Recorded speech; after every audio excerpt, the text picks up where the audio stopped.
What if I told you that $10,000 is actually a way more important number than $1 million if you are trying to level up your finances? Not only is $10,000 way more attainable in the short term, but I believe it is actually a milestone that offers you this base level of financial security, which is exactly what you need to build wealth. It is a foundation that you need to make some real money moves in your life. Now, I'm gonna keep it real.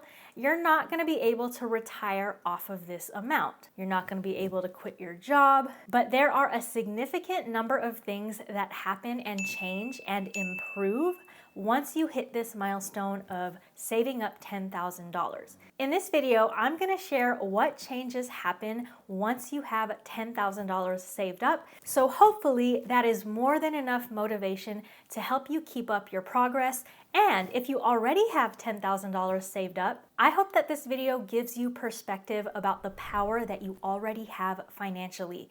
Even if you might not feel like it, even if you might feel behind, whatever behind means, but I want you to know that you do have some financial power. Quick sidebar, if you are not from the United States, we can thank ChatGPT for giving us these amounts that you can shoot for, which can cover a few months of expenses for most people, depending on where you are living. For those new here, hello and welcome to my channel.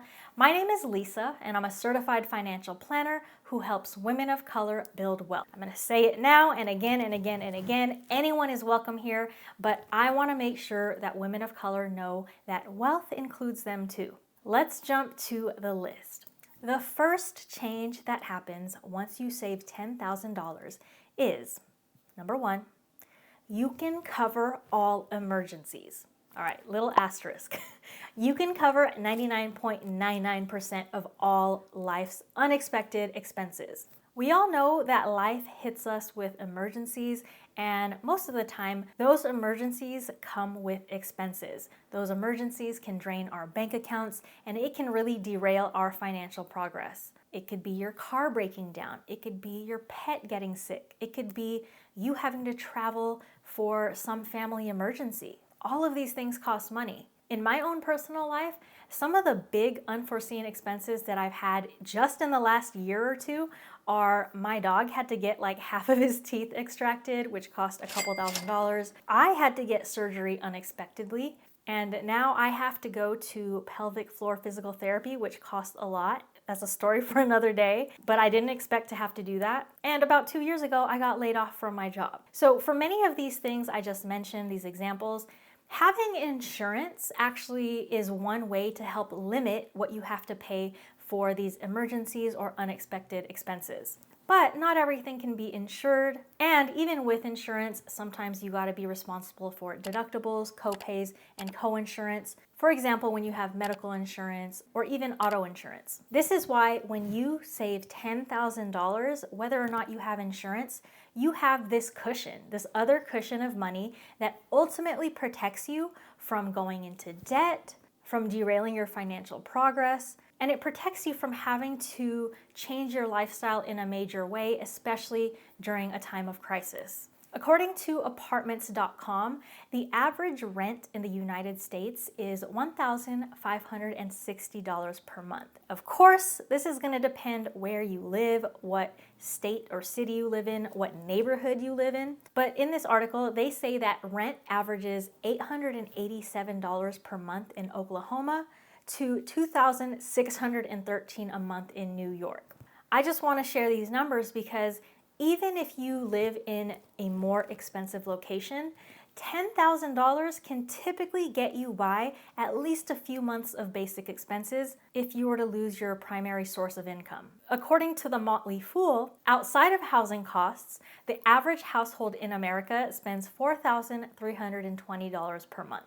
Obviously, this is going to vary by your individual situation. Mine used to be kind of that much, but now it's a lot more now that I have another person in my household and we make more money. But regardless of the fact, looking at this average number, there's a good chance that if an emergency hits, your $10,000 should be able to cover you for at least a month, if not longer.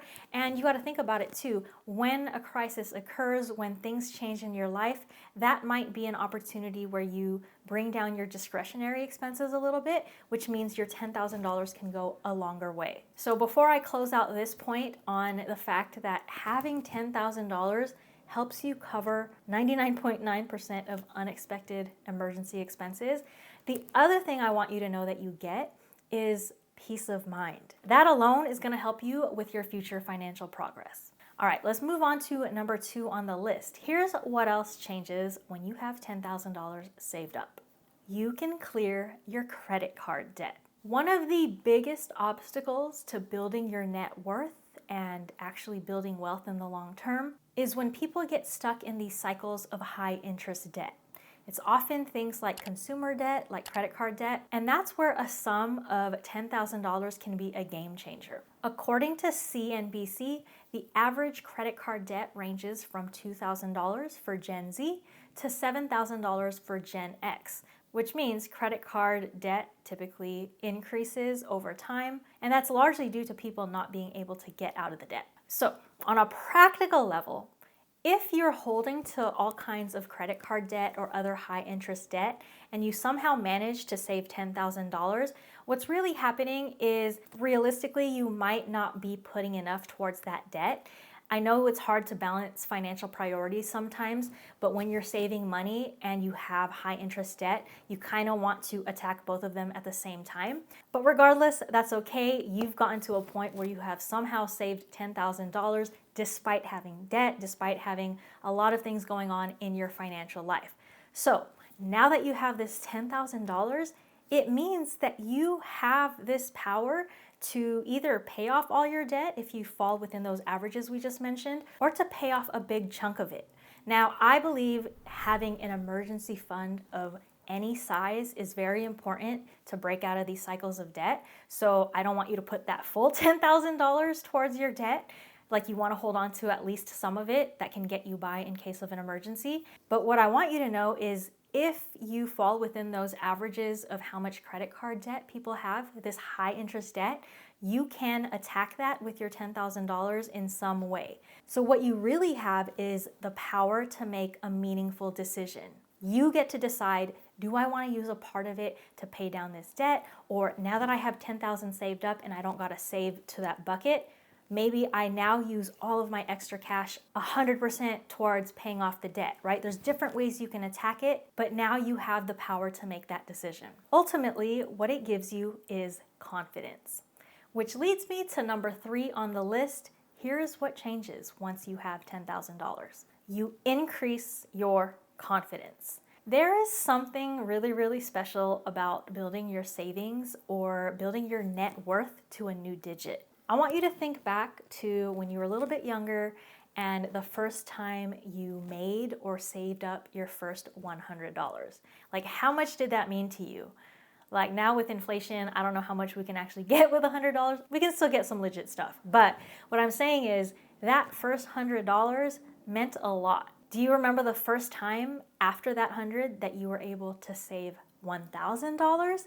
Think about how major it was at that time. All right, I want to share a little quick personal story of mine, but when I was younger in high school and I was getting paid less than $7 an hour, I was working part-time while I was in school, I would get these very, very small paychecks, right? Like $100, $200, if even. But I remember getting this idea of wanting to save a gift for my mom. I wanted to save $1,000 to give her on her birthday the following year. I don't remember how long it took me, but anytime I got paid, I would put $10, $25, $50, and then I would write it down on the envelope with the date that I deposited the money.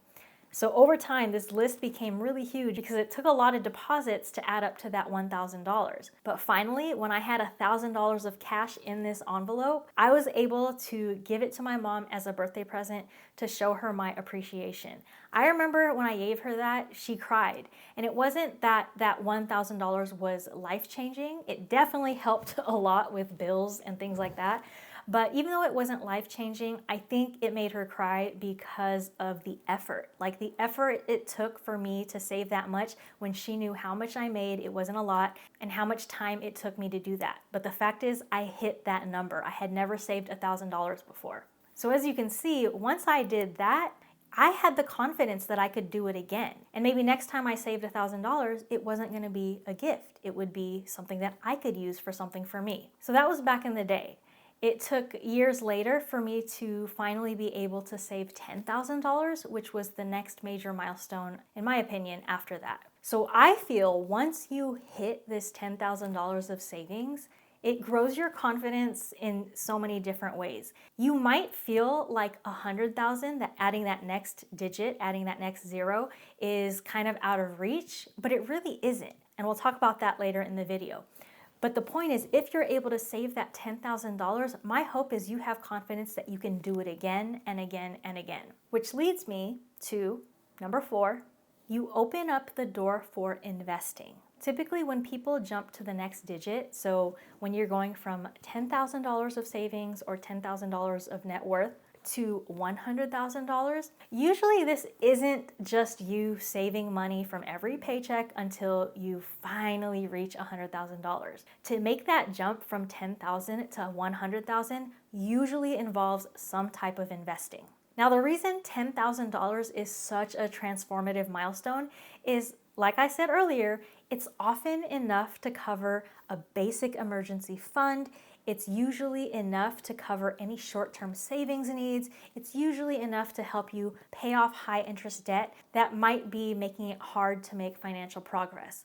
So because the $10,000 that you have saved up is able to do all of those things, it opens up the door for the next goal. The more money you're able to save after that, yes, you can keep adding it to your emergency fund depending on your own financial situation and how much you feel you need for your emergencies. But at some point, you're going to cap out. You can't just keep saving for like the next 3 years worth of expenses. At some point, you're going to have to say, all right, I have enough of an emergency fund. I have enough money for all of my short-term goals, paid down all of my high interest debt. Now my savings can be dedicated towards investing. So knowing that you have a cushion and now that you've built some confidence, when you are ready, sooner than later, the next natural step is to start investing. That first $10,000 acts as a safety net, as a cushion, as peace of mind, as confidence, and all of those foundations will allow you to confidently invest and allow your investments to grow and for you to not touch them so that they can grow over time. All right, I've covered 4 things that change once you save $10,000. I have 2 more to go on this list, but before we finish off the list, just a quick reminder, if you are enjoying this video, please hit that like button. Please subscribe if you're not already. I got a sneak peek. I have some new videos on the way and a surprise. That's a quick sneak peek that I've not shown anyone that yet, but I'm gonna be making a personal finance variety show. Don't worry, I'm still gonna make videos like this, but I wanna add some more fun into my financial videos, so make sure you subscribe. All right, we got 2 more on the list to go. What else changes once you save $10,000? Number 5, you can make meaningful passive income. What I mean is you can start making interest on your savings, and in some cases with a very low risk or no risk. So for example, let's say you have $10,000 saved up and you're not going to use that for investing yet, but you're going to use it for your emergency fund. And because of that, let's say you keep it in a savings account. If you keep it in an FDIC insured savings account, that's where you have the little to no risk. But depending on the type of savings account, for example, a high yield savings account, you can actually start to see a meaningful return if you have an interest-bearing account. For example, let's say you have $1,000 in an account that gets a 4% annual return. That equates to $40. You would make $40 of interest in that year. If you apply that same 4% rate on $10,000, that would generate $400 in a year. Now, while that still might feel kind of small, 400 is way more than 40. 400 is enough to cover a small monthly bill Or even better, if you leave it there where it is, it's gonna continue to compound over time. In my opinion, this difference of making meaningful interest isn't just mathematical, it's psychological. If you are used to keeping your money in low interest bearing accounts and only keep, a few $100s in there, and all you see are a couple cents added to your account every month, you're not gonna be motivated to keep money in there. You're just like, what's the point? All I'm getting is a couple of cents. But once you start keeping bigger amounts in these interest-bearing accounts and you see, oh, I can make $100 without doing a thing, I can make $500 without doing a thing, it's gonna keep motivating you to keep saving and to keep investing to build wealth. Now, quick practical side note, I always have to remind my clients this. Don't forget that income that you make from interest has to be reported on your taxes, and there's a chance you may get taxed on it, but just know that's okay. Making more money from different sources is a part of building wealth. All you gotta do is make sure you take time to understand how it works. The biggest mistake I see people make is they might make interest from this thing or capital gains on this investment, and then they spend all the money without accounting for taxes they might have to pay at the end of the year. So just a quick little side note, try to start understanding how taxes work and make sure you account for them. But in general, the more money you make, the better. All right, if you're not convinced enough that you gotta save $10,000 to really get your financial progress going, let's talk about the last point on the list, which is when you save $10,000, what you do is you age your money. Aging your money is a really simple concept. It means that you're not just making money today and then spending it tomorrow, right? In that case, that money was only in your possession for one day. What aging your money means is you hold on to money longer. You're not planning to use it anytime soon. You don't need to use it anytime soon. And that exactly is how wealth is built. You get new money, and rather than thinking about the first thing you can do to get it out of your possession, you're thinking of ways to keep it in your possession as part of your assets, as part of your net worth. So this concept of aging your money is not very different than some of the earlier points I made in this video, specifically about how you are holding on to money and then you'll be able to cover emergencies later. But it's important to know that aging your money is a concept that's going to create a buffer. You're not going to be operating in survival mode. Money in today, money out tomorrow. It's like money comes in today and I don't have to spend that money till weeks, months, or even years later because I've already built up these other cushions and these other systems to take care of my current expenses, my short-term expenses. Anything that comes my way, I already have money set aside for that. So now the goal becomes you take money in and you age it. You hold on to it for as long as you possibly can. And that doesn't mean you hold it and put it under your mattress or put it in a savings account. What we're talking about is investing. You hold it, you invest it, and it's in your possession. You own it. And even though you're not using it, it grows and that remains your money. All right, I hope this video helped you and hopefully motivated you to save that first $10,000. Or if you're already there, I hope it motivates you to keep going, to understand what financial power you have, to understand the confidence that it can bring you, the peace of mind that it can bring you, and all the doors that it can open in terms of building more wealth. If you liked this video, then make sure you check out this video of mine, which tells you exactly what I'd do if I had to start from zero to $100,000 all over again. Until next time, peace out.